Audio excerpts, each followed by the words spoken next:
So hello guys, मी आहे Tina. Welcome to my mini blog. तर गाईज आता झाली आहे सकाळ. So good morning everyone. तर गाईज आजची मॉर्निंग झाली एकदम लवकर, कारण की आम्ही चाललो देवदर्शनाला. आमच्या कुलदेवताच्या देवदर्शनाला आम्ही चाललो होतो आज.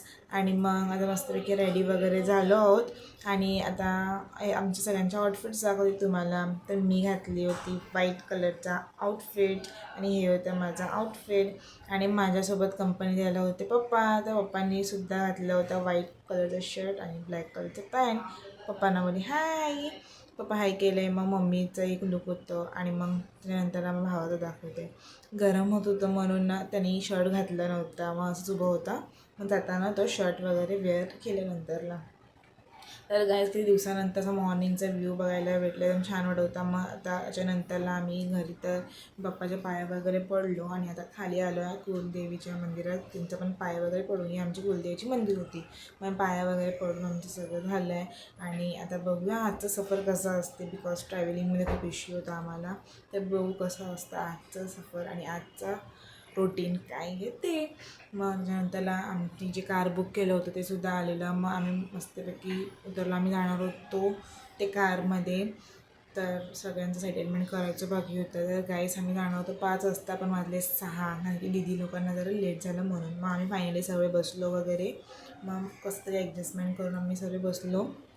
आणि मग त्याच्यानंतर मस्तपैकी सॉन्ग वगैरे लावून एन्जॉयमेंट केलो. अर्ध्या रस्त्याला सुद्धा आम्ही पोचून गेलो. तर फायनली गाईस आम्ही पोचलो आमच्या लोकेशनवर. तर त्यानंतर पाया पडायच्या आधी आम्ही हातपाय वगैरे सगळे धुवून घेतले. तर हे होतं आमच्या कुलदेवताचं मंदिर. तर आम्ही मस्तपैकी पाया वगैरे पडलो आणि प्रसाद पण घेतलो. आणि मग काय खाल्लं नव्हतं म्हणून आम्ही साबुदाणा खाल्लो. मग त्यानंतर जरा सगळे बसून गॉसिप केले. तर गाईस आमचं सगळं झाल्यानंतर आम्ही पोचलो डायरेक्ट एकविरायला. कारण की अचानक ते प्लॅन ठरलं की एकविराला जाऊया. तर मग आम्ही लोक कधी कुठे पण प्लॅन करतो आणि जातो. तर मग गाईस फायनली आम्ही पोचलेलो एकविराला. मग आम्ही चढलो वगैरे. थोडाफार मला रील्स वगैरे काढते, क्लिप होतं. मम्मी पण सकाळपासून काही नाश्ता नाही केली होती, कारण की ट्रॅव्हलिंगमध्ये त्यांना नाश्ता वगैरे करायला होत नाही. मग आम्ही सर्व ओटीचे सामान वगैरे घेतलं आणि आम्ही फायनली पोचलो मंदिरापाशी. आणि मग त्याच्यानंतर फायनली चांगल्यापैकी मस्तपैकी दर्शन वगैरे झालं आमचं. आणि मग त्याच्यानंतरला आम्ही गेलो थोडंफार शॉपिंग वगैरे करायला. मग थोडं स्नॅक्स वगैरे सगळे घेतलं.